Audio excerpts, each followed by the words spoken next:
Well, it's my pleasure and honor to introduce you. If you haven't seen this face, this handsome face, this well manicured version of the truther with the most, and maybe I don't know where that came from, but sharing the truth, what a wonderful thing. And for someone to do it so generously, you'll never meet someone sharing more than Jason Christoff. Let me give you a quick introduction before Jason says hello. Jason Christoff is a successful coach. That's an understatement. He's a businessman, an entrepreneur. He runs a massively successful international academy training people just like you and me, thank you, Jason, to bring out the absolute best in themselves first and then their clients. And to do this by gaining a thorough understanding of the mind and especially the subconscious mind. Jason is what I call a rarity in the truther community because he has somehow infiltrated the matrix of politics and bureaucracy, having been invited to speak at the EU Parliament in Brussels, Belgium, the Romanian Palace at the Parliament, CPAC breakout room in Washington, D.C., no less, and the US Senate in Washington. How did he do that? I don't know. He's got some tricks. I've written down a few Jason's qualities and could go on forever, but he's got an encyclopedic knowledge of the mind and the subconscious mind. I said successful businessman, but interestingly, he's very happy to generously share his insights and tips on his success, as he does with all his students and anyone who asks him. I came up with these couple descriptors: the Tony Robbins of the subconscious mind, the Gary V of the truther and conspiracy as fact community, the Bob Proctor of modern day mind programming. He's got his own podcast called Psychology of Freedom. Jason Christoff, thanks for being here. Well, thank you very much for that introduction, Ben. Very humbling and, not well said, but well thought out for sure, and well said. Very flattering. Thank you very much. Hey, I like to have a bit of fun, and it's serious work what you're doing, and life-saving work. And I know that clients of yours and even just people who tune in and get your emails or watch your social media shares have had health improvements, and no doubt you've saved many lives by sharing important information. But I think it's also really good if we can have some fun and bring some joy back into life, as you share in your social media posts, beauty matters. And so Yes. certainly joy and fun. But I know that people watching this now, there'll be some people that haven't seen you before. So I want to give you the floor before we get on to Coach on the Clock. Well, that's the pressure time, right? And the idea of that is, you've only got a minute to answer these questions, and we're going to see your character. You've got no time to hide, right? So people are going to find out the real Jason Christoff when we get there.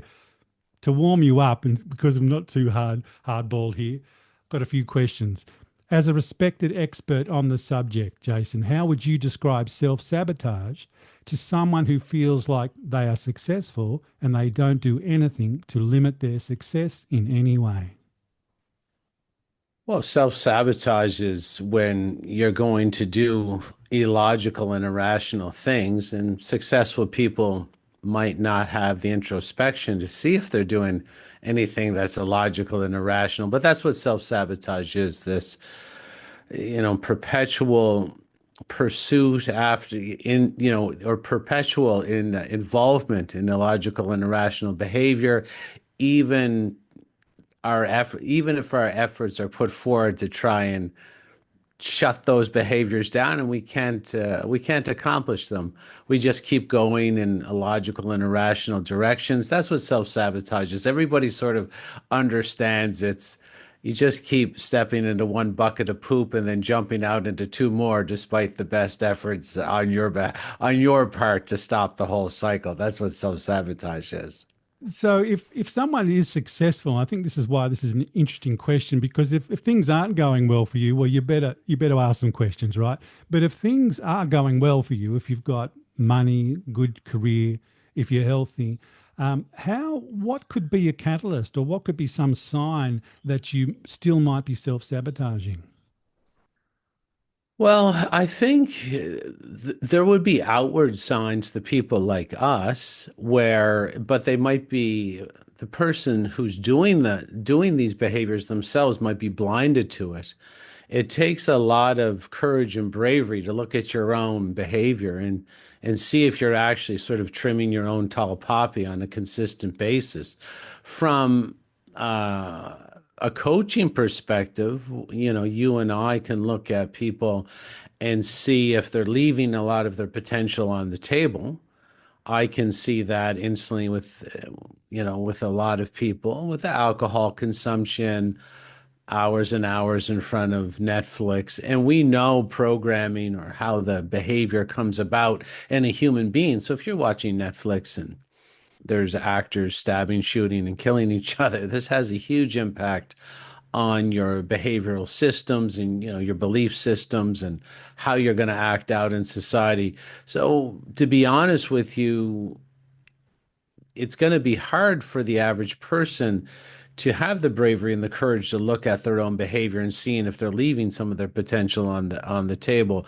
But if anybody's brave enough and courageous enough to do that, they should contact one of the coaches for sort of a deeper dive into what's causing it, how severe is it, and how to get out of it.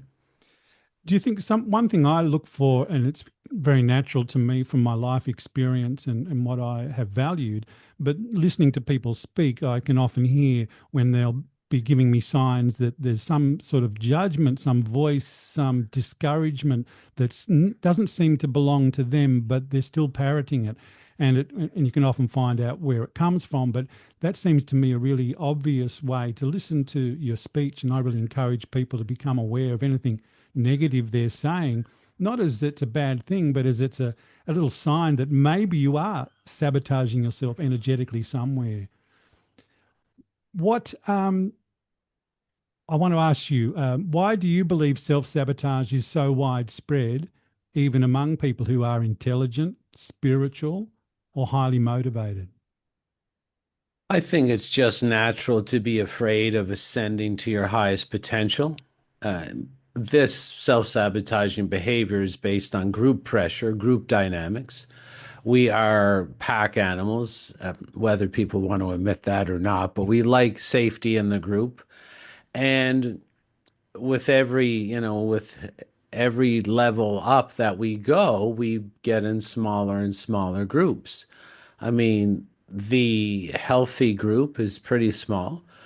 Maybe 20% of the world's population is what we would consider healthy today. But if you were to stack that characteristic with wealth, so if you were a healthy, wealthy person, now you're probably in the top 3%. And then if you're healthy, wealthy, and sort of moral and ethical at the same time, you're probably in 1%. So with every new amazing characteristic we try to pursue, there's our nervous system, which is very quick at computing, can compute in an instant that this is going to put us in a very small and vulnerable group, which means we're open to attack.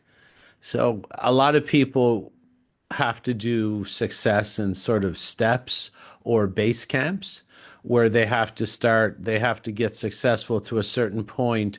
Then they sort of naturally start slowing their ascension down. It's a form of self-sabotage. They can get comfortable there. They might need some coaching from one of the overcoming self-sabotage coaches, and then they can maybe go to the next base camp. Like a lot of people might not know that when you go climb Mount Everest, I think there's 9 base camps that you have to stop and rest at before you take the next journey. Mm. And that's a lot.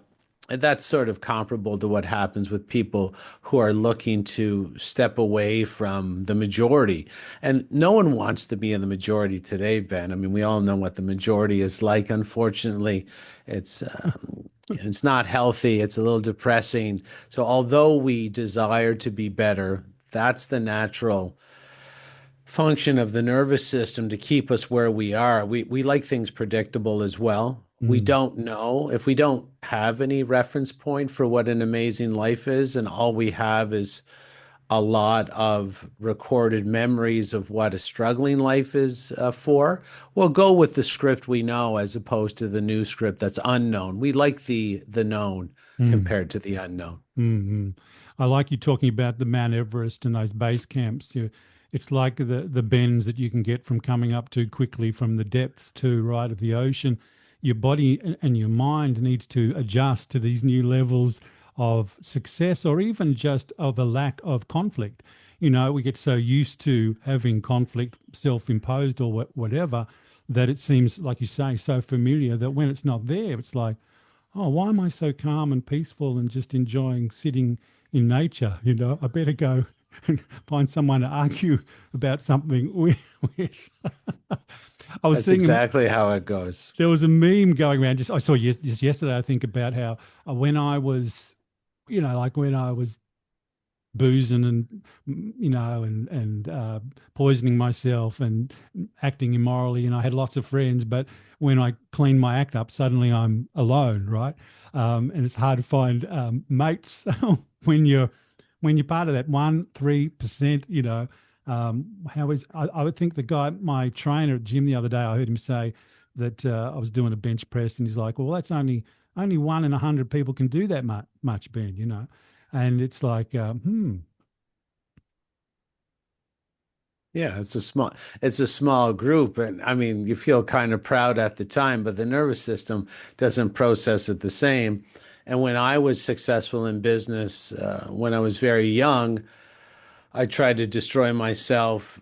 I knew I was in a smaller group, but I tried to party and destroy myself maybe 5 times harder than I used to in order to sort of pledge my allegiance and loyalty to the bigger group to say, look, I know I'm a little better than you financially, but look how much I destroy myself physically. So if you even it out, I'm sort of in the majority, don't you think? And I'll put that on display as much as I can to try and gain favor with the bigger herd. And really, I was just afraid to be my best hmm, because it would be a very small group. I would be at home alone and I wouldn't really get along I wouldn't get invited to any events. So I tried to straddle both the majority and the minority, and it's like straddling a picket fence. You get the wicket right up the wazoo, and you're never really happy with your life in either way. The only time I got truly happy is when I decided to venture alone into my potential and find my tribe as I went. mm, mm. What's your perspective on purpose and spiritual alignment? How does mind programming support or sabotage our ability to fulfill our soul's mission? Well, a lot of people will look at that as a sort of a convoluted and hard to answer question. But in my experience, you can hear your soul. And I think Michael Tessarian said it best. It's not up for the universe to, turn her message up. It's up for you to turn your racket down. And you can hear, I call it God's Wi-Fi. I believe the pineal gland is a router, is the original router. Hmm. And I believe we pick up various different frequency or wireless communications. And anybody who thinks that sounds odd, just understand that's what Wi-Fi is. You're aware that you have wireless communication in front of you right now. It's everywhere. And I believe that technology was mimicked and copied from the natural technology inside of ourselves. I believe you can hear the quiet whispers of your soul if you turn your racket down. And the racket today is the self-sabotaging behavior. For me personally, I've experimented with narcotics, caffeine, unhealthy diets, sugar, sleep. And I'll tell you, the healthier I get, the more I can hear these messages more clearly. And you can actually feel the thoughts being formulated on your behalf inside your mind. Where if I'm on, say, vacation, and I have an espresso, which I don't definitely have that on a regular basis, but there'll be a cessation of this communication. I can feel myself feeling disconnected from that voice. Sometimes it's good to take a little break because the voice is very insistent of what I have to write. I've written 5,000 articles, and it appears this voice is always leading me to the next topic. And sometimes I want to say, look, if you could just shut up there for a couple of days, I'd like a little bit of a break. But I will definitely tell you in no uncertain terms that the healthier I get, the more precise I can listen to this wireless communication. What it is, I don't know. Where it's from, I don't know either, but it literally can guide my hand. And when I was totally polluted, cocaine and alcohol and steroids, I can't hear it whatsoever. And darkness would find me, and in a good diet, light finds me. My life gets better. I feel fantastic. And it's how strong I am too, because to conduct this kind of message and to have whatever that is flow through you and sort of tell you what to do in the day and tell you what to write as an article, sort of what to post. I mean, my reach isn't fantastic. It might be three or it might be 500,000 people I can reach in a day, but it's like channeling fire. And I believe the communication won't find you because you don't have the wiring to handle the flow of the electricity from wherever it's coming from. Again, I have no idea. But for me, I think if everybody cleaned up, they could channel this flow. And because their body has greater not resistance to it, but it's not going to destroy you if you're healthy. It's like channeling fire. Mm, mm, mm. It's a great description and makes me think about the recent fast that I've been going on and how my business has grown in bursts, noticeable bursts, which coincided with me fasting starting about a month ago. Now, I'm not recommending everyone go out and fast and all that. There's a whole other discussion, but personally, I know that that's helped me to just get to a more energetic centered place, and just even sitting with your hunger and just recognizing that's just a sensation, and okay, it's telling me something, but I don't need to do anything about that. It just changes that internal dialogue or that interpretation of the signals, this gut instinct we're getting, the intuition. If your body's so full just processing all these food, whatever it is, the digestion, all the blood's going down here, it's not going up there. These are really basic things, and I accept you acknowledging some people might doubt the pineal gland or whatever, or the biofield, the electric quality that we have. But, science has proven that thoughts travel outside of us. They can measure them. So, okay, so that's electric field. So electricity comes and things can come into it and out of it. It's pretty basic stuff, really, but I think we're so disconnected from it. So, and this constant consumption, not just of food, but of imagery, of visualizations, of called media, social media, movies. You talk a lot about this and about the idea of how the culture, mainstream culture, is programming self-destructive behavior. Maybe you could explain a little bit about how that works for people who aren't really aware of what's going on. Well, humans naturally mimic and copy and emulate the most repetitive patterns or images in their environment. There's nothing wrong with that. It's the only thing that's kept us alive until this point. And we do that because, again, repetition equals the bigger group. So the subconscious, which is a part of the brain we don't control, counts for repetitive content, knowing we are pack animals. And it simply assumes through deduction that the most repetitive messages that the subconscious is tabulating has to reflect what the bigger herd is saying, thinking, or doing.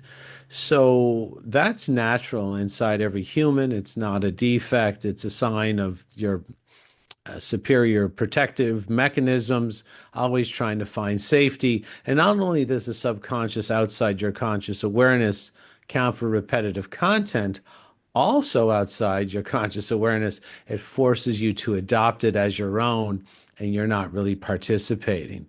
So the basic psychology is that's what was discovered. This is how humans generate a lot of their behavior. So if social engineering is basically the hijacking of the repetitive content in your life, therefore controlling your behavior in invisible ways because the counting of repetition and then adopting it as your own is invisible. So if I can come in and hijack your TV shows and your newspapers, your radio on the way to work, your government announcements, and even subtle cueing in your brands of clothing that you wear, I can manipulate your behavior from the shadows, and you're going to wholeheartedly believe that those decisions were organically made by you. And a weaker population is easier to control. A messy population is easier to control. Financially destitute, diseased, unhealthy, hedonistic. And there are some people that want control because it makes them feel more secure. So we're all, whether we're evil or we're good, we're all sort of running after the same thing.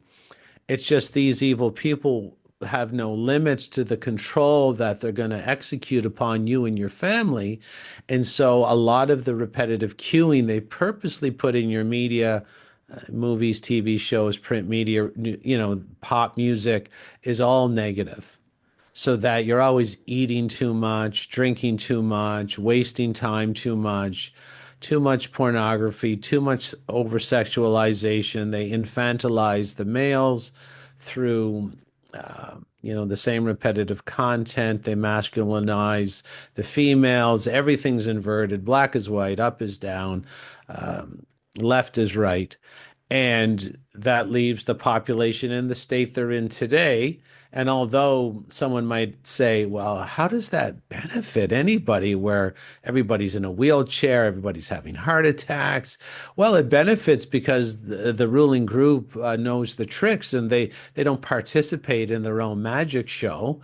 And therefore, they maintain their power by destroying yours. And you're thinking, you're going down to the pub and that you like Stella Artois because, oh, that's your beer. And they program that into you. It doesn't matter what you're doing to destroy yourself. They've done it. It's not natural for any human to go drink poison or eat poison or medicate themselves with poison. But with mind control and controlling the repetitive content, it's been shown you can make humans do absolutely anything. Yeah, as you've shared quite a bit with the Darren Brown special about, I think saw you speaking about that recently about getting someone to actually basically kill someone else because of mind programming. You've also spoken about, and I was formerly in the wine industry, and I remember you talking about this. I think it was you. I'm pretty sure, mate. That women didn't really drink wine in the '60s or in the '50s, especially, but then it was marketed to them, and now it seems like it's very, very normalized for everyone to. Yeah, and this started, and again, simple tactics. So don't think these are different, complex tactics. You just basically use high emotion as well. Repetition is like 80% of it, and there's other smaller tactics that can get compliance near the 100% level if you sandwich them all together. But a good example for the attack on the female, if someone goes to YouTube and just puts in torches of freedom, this was they'll come up with many hits, and it indicates a phrase, a marketing phrase, associating smoking cigarettes with freedom from getting underneath out from underneath the thumb of the male abuser. And this marketing ploy was used in the late 1920s and early 1930s to get women smoking, again simply to hurt them, to have them participate in disempowering behaviors. And it's not going to, just a woman smoking on their own isn't going to disempower them 100%. And this group knows that. And that's why they threw the wine at them in the 60s, 70s, and 80s and had the wine mom craze. Not everybody's smoking. Only 20% of women or 18% of women smoke or vape until to this very day. Mm. But toxic makeup, Teflon pens, birth control pill, every little program that they put out, they'll impregnate you with the idea that this is a good thing by controlling the repetitive content. And you sandwich all these poisons together, you will get the desired result, which is a weak citizen who is given up on building their power, which just makes them easier to rule, govern, steal from, manipulate, and lie to. And that's the overall overarching use of mind control in our society today, is simply to weaken one agenda might bypass half the population, but the next agenda will get the other half. And it's sort of pick your poison, whether you smoke or drink or vape or marijuana or narcotics. You got toxic makeup all the time. You have the Wi-Fi, radiating Wi-Fi cell phone in your pocket. Every every one of those things poisons you. Every one of those things weakens you. And if you add them all up over time, you're going to be really weak compared to the natural version of yourself that you never know Mm. unless you quit all that stuff. And that's what we specialize in as coaches, how to quit all that stuff. Mm.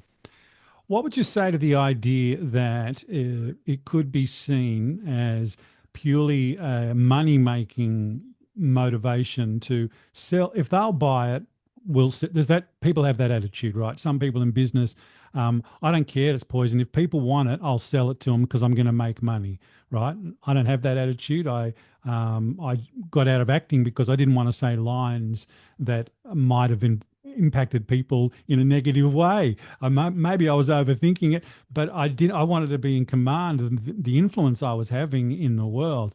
But some people don't think like that, and they're very successful in financial ways. What would you say to that idea that, I mean, really, I'll play the devil's advocate. I'm on your sort of way of looking Oh, at things. But someone absolutely. says, Yeah. Jason, mate, you're overthinking this. People are selling shit to people who buy shit. If they buy the shit, that's on them. Well, number one, there's a couple of things to say there. I'll tell you that this is all admitted to. So if someone says you're thinking too much into it, it's already admitted to. That's why they do it. It has nothing to do with money because the people who are coordinating these events own the things like the Federal Reserve, the Canadian Mint. These are, the Federal Reserve in the US is not federal. It's got no reserves. It has no connection to the US government. It's a private organization, and they're the ones proven to be doing the social engineering. And there's no auditing of the Fed. Let's focus on the Fed, which Mm. means they can print as much paper money Mm. and put it in their own trunks at night and go home with it. Yeah. So if it was about money, they can print as much as they Right. want. Right. And this is all admitted to. I'll give you a good example. People can go to a website right now called Dr. Richard Day backslash WordPress.com. Dr. Richard Day was a medical doctor in 1969 who was a high ranking secret society member, who was told what was coming today in 1969. He was told what was going to happen in 2020. And he was quite disturbed, even though he had made a vow. Secret societies always have the Mhm. vow of death. Mhm. And he became quite concerned, and he was a medical doctor. He called 80 of his medical doctor friends together and said, look, I'm at least going to warn you 80. And if you tell anybody this or write any of this down, because of the vow of secrecy I have, you can't because they'll kill me.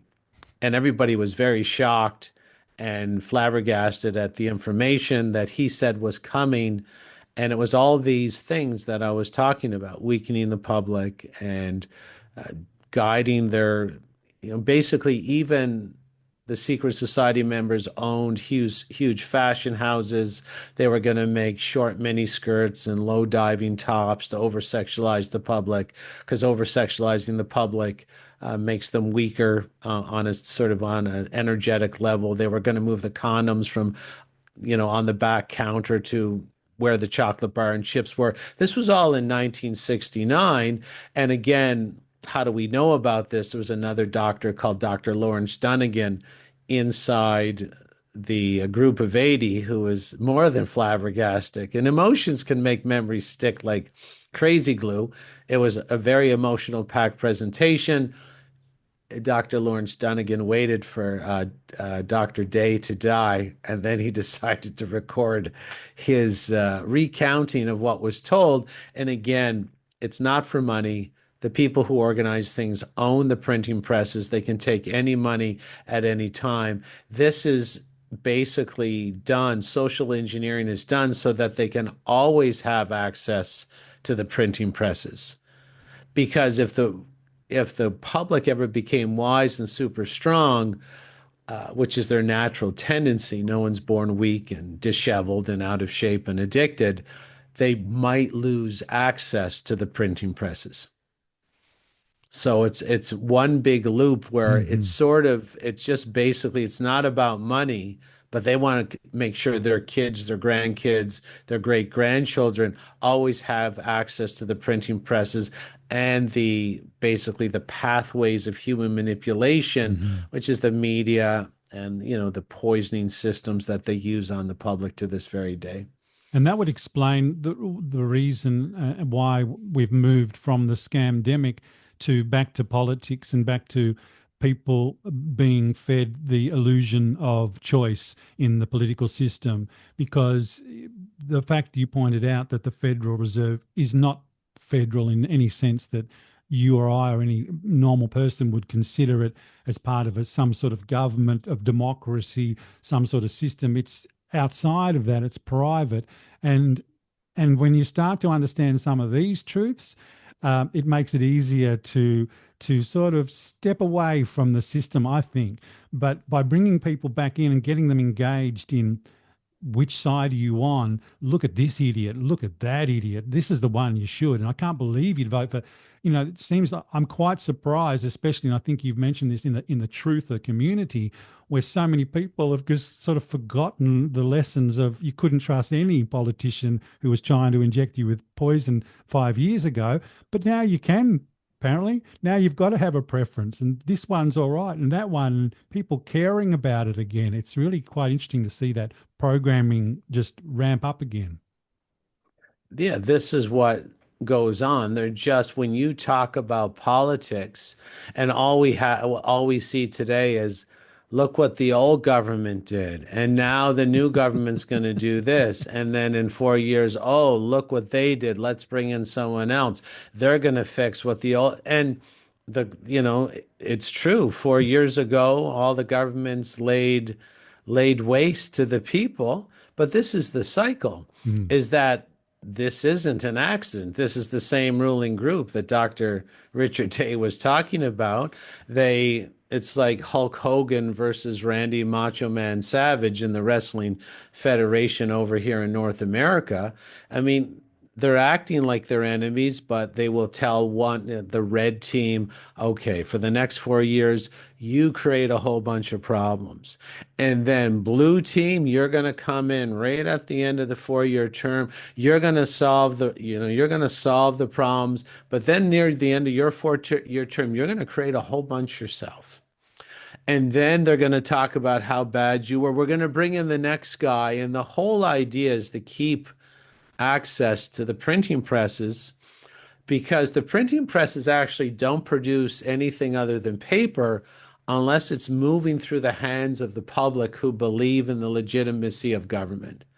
So the only way you can assign value to useless pieces of paper, they're plastic now, but useless pieces of plastic, is basically, it's an energy magic trick. You have to suck the energy of the human into the currency and have it flow for it to have any value, for you to be able to transfer paper or plastic currency into a house. And this is why they call real estate. It's the only thing that's real is basically a home. That's the only thing that captures energy. That's what E actually means, real estate. The actual only real state of electricity is not the paper currency, it's the physical world. And this horse and pony show, smoke and mirrors show, red versus blue, because it doesn't matter today. If you're talking about politics, you are perpetuating the system because you're legitimizing it, you're normalizing it, and normalizing that one group will destroy you, the other group will save you, the next group will destroy you, the next group will save you. And the whole time, your energy is being sucked into their currency, which gives them the power to turn that worthless paper into condos, houses, boats, guns, and other physical assets. I totally agree with you, and right on that page, and give less and less energy and attention. Even talking about it like this is not something I tend to do because personally I find that is giving energy to it. I sort of create a world in my mind and my life where it doesn't matter what they're doing. I am living free of it and making choices every day, and some big choices, that mean I'm not giving energy to that system. That doesn't mean I feel separate from the people that I love and empathize with, my neighbors, and I can see people. I don't view myself separate from that, but I ain't voting for some guy in a suit that's robbing people or doing whatever. It's not a system I need to give my currency to. And this brings me to my point that I'd like to make now is that we've gone on, a classic sort of truther led by me with my questions, down this route. What I think is I really want people to get from this interview and meeting you, if it's for the first time, is how working with the subconscious, finding out what's really pulling your triggers is a way to connect you to that currency that you have within, the energy. It's to reclaim it, the riches within. And when you can see how you're being pilfered by your subconscious, that's programmed, this little program that they've put into you, you can get your power back. It might be a bit of a surprise or a shock when you first start to learn, oh, wow, I do that. Oh, wow. I see how that works, and maybe it is working on me. But when you sort of get out over the shock, you just learn to. I love the way you used to describe the subconscious as a big gorilla on your shoulder, and it's just looking out for you. And it wants to protect you, but it's a bit dumb. It's a bit simple. It can't see the difference between sort of good and bad. It's just like survival, and you just got to work with your gorilla a bit. Yeah, and I tell people it's like an 800-pound gorilla, and it's going to grab you by the collar and drag you in the direction of the repetitive content. You can put your heels into the gravel and you can envision the gravel flying everywhere because you're not going to win against an 800-pound gorilla dragging you in any direction. And the gorilla is there to protect you, oddly enough, and you will never win. It will drag you in the direction of the repetitive content. So you have only two choices in life. You can allow the social engineers that Richard Day was talking about to control your repetitive content, which will always be disempowering. Or you can step into your power yourself and control the repetitive content, at least in your home environment. What you listen to, what's on the walls, how you think. And hopefully there's enough repetition that you'll sort of stockpile in your own subconscious. Because when I do go out, there's a lot of repetitive content that's a little negative. I go to the grocery store, there's wheelchair people and the motorized scooters. When I was a kid, there was no one in Hmm. wheelchairs or scooters, very few. And most people are overweight and they're in a rush, they're rude, and that's more in North America. It's less in Europe, but it's still there. And Mm. I live in both. So basically, yeah, this 800-pound gorilla, if you allow it to see a lot of this repetitive negative content on media, and if I remember dealing with one of our coaches in the school, and I was doing her one-on-one with her, and she had a painting behind her, and I said, "Does that painting say chaos?" And she said, "I've never even noticed." And I said, "How long have you had that painting in your house?"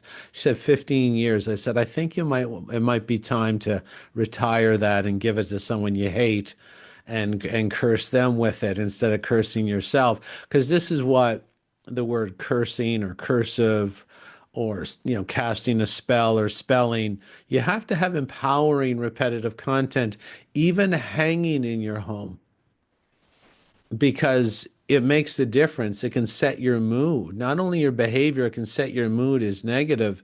And I grew up in a household where, oddly enough, most of the paintings, everything's dark and it's raining, and there's paintings of sheds that are falling apart and houses that are disheveled. And this was, I don't know, my mom, poor mom, listening to this, maybe she romanticized about that era in time, and she collected something called depression glass. So the word depression it's a particular kind of glass that was for poor people. It had to be colored a certain way. You weren't rich enough to have the clear glass, which was the more expensive glass. So this has an impact on the mood and the vibration and the frequency and the tone of the energy being emitted and generated in the human body.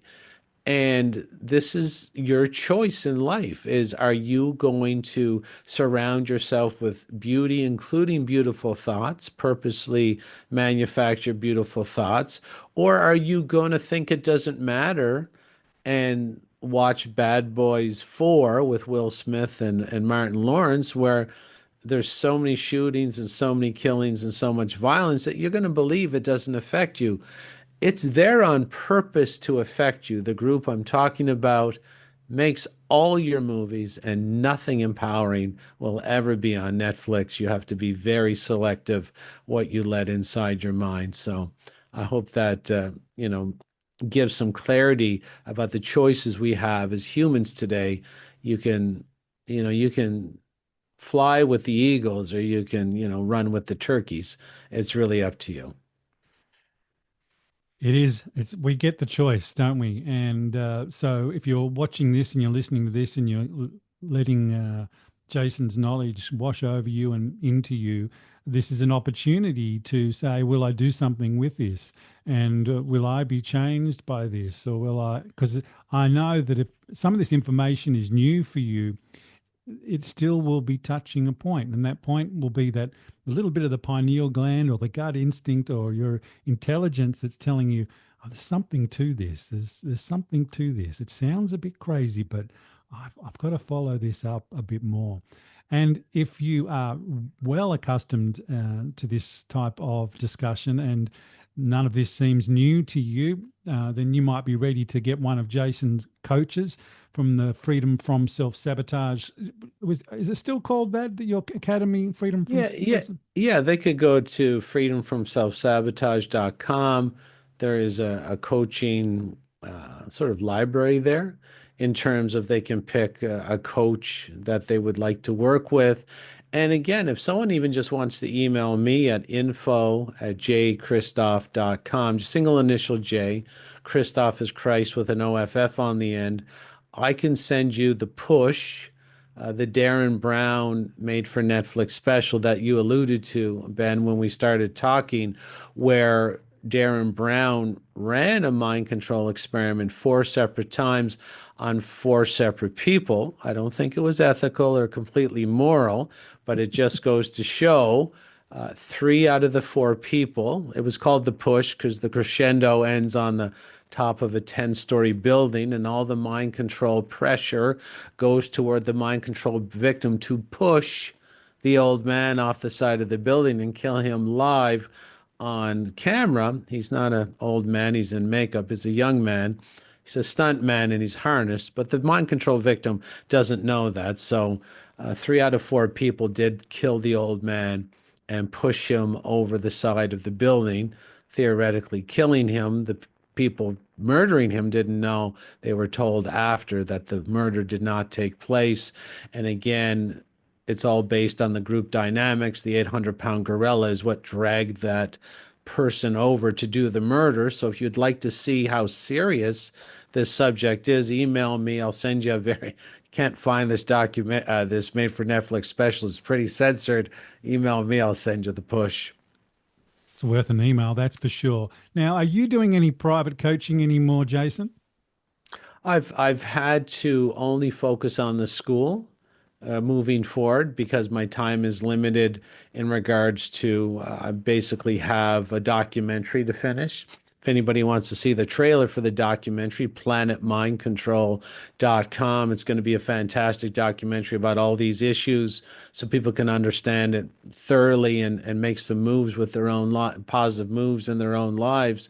But I've had to backseat the one-on-one and dedicate to the academy, the psychological reprogramming school. And I mean, think this year I've done 100. In the past year, I think I've done 200 interviews. So it's very tough to have time for the one-on-one, unfortunately. Well, I appreciate your time, mate, and it's great to see you again in this setting. I feel like I see you because I see so much of your social, so much that you share. Now we're going to go and we're going to do this coach on the clock for our big finale, right? Our minute of putting you under the pressure of quick answers Sure. so you can get through as many of these 10 questions as you can in 1 minute. And it's designed to, let people know what they can get from you if they come to your academy and if they are lucky enough to get in and learn the wonderful things that you teach and to see if you're the right guy for them. I reckon you are if they're watching. So we're going to go into coach on the clock. I'm going to use my fancy timer here so that we only give Excellent. you a minute. All right, Jason, are you ready? Ready. Okay. Okay, I want to get this. Here we go. Coach on the clock with Jason Christoff. Your time starts now. What's the number one result your clients get from working with you? Get better every single day. What's the most common block you help clients overcome? Alcohol. Finish this sentence. The fastest way to change your life is to. Get healthy. What's one mistake you see people making over and over again? Thinking that watching TV doesn't affect their behavior. What's one belief you help your clients let go of for good? That they don't deserve abundance. If you had a theme song as a coach, what would it be? I'm Coming Up by the Pointer Sisters. What's one question every client should ask themselves daily? Am I really doing am I really fulfilling what I was sent here to do? Why do you think some people accept less than others out of life? Because that group programs them to, and it's false. In one sentence, what do you believe about personal transformation? Anybody can do it and they can start anytime. Just go to their fridge and clean out what's not serving them. All right, we're at 1 minute 08. So the time has gone Yeah, off already, but I'm going to ask the last question. What do you love about being a coach?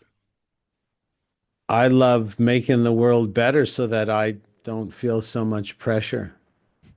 I want people to be their best so that when I walk down the road, I don't see a kid in a wheelchair. That's what hurts me the most.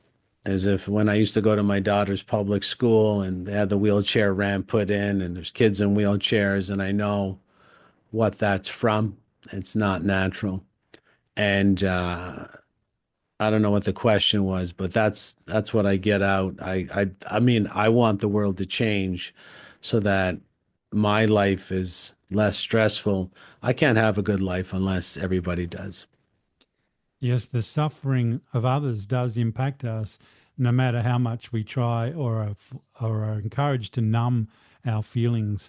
And it made me think what you're saying about the wheelchairs, Jason. When my kids came home from the supermarket, not the supermarket, but one of the stores a few years ago, and said, "Look at these dolls now. They've got dolls that have got disabilities, and they're normalising this for children in the name of wokeness. That kids are in wheelchairs and they're missing limbs. Now they're just putting that down. Not only are you seeing it when you go to the grocery store, someone in a wheelchair that you didn't when we were young. Now they're normalizing this. And I had a big, strong reaction when the face mask came in because I couldn't understand a world where anyone would let children be masked, let alone adults. I mean, whatever. But that was the point for me where I thought, what is going on here? This is not the world this is not God's world of breathing in God's fresh air and being our best. So thank you for all you do, mate. You were my coach. I was lucky to be personally coached by you back in 2020, one of the last there, and it's impacted my life in a great way. And I know that you've helped thousands, hundreds, probably hundreds of thousands, maybe more, maybe it's a million. I mean, you said 500,000 people on your mail out, so it's probably in the millions now, mate. And you do make the world better just by being a great role model that people can say, hey, you don't have to buy all the bullshit, and you can speak your truth and you can go your own way, and maybe other people will get in your wake. So thanks very much for coming on here too, mate. Oh, it was great. I love the 10-minute, 10 question, 1 minute pressure cooker. So thanks for that, Ben. I've only done 2 of them so far, but you got the furthest. You got the furthest so far, and I thought, Excellent. oh my God, he's going to get to 10. That's never happened before. Thanks so much. Excellent. I'm going to put this up on YouTube. We'll see. Hopefully, I won't get any strikes, but anyway, I'll put it out there, and I'll do some edits so that we can share this on. I can share this on social media and share some of your insights there with everyone. But thanks so much for coming on. I know you do a lot of this work, but it's much appreciated. Always a pleasure. Thanks for letting me talk to your audience, Ben.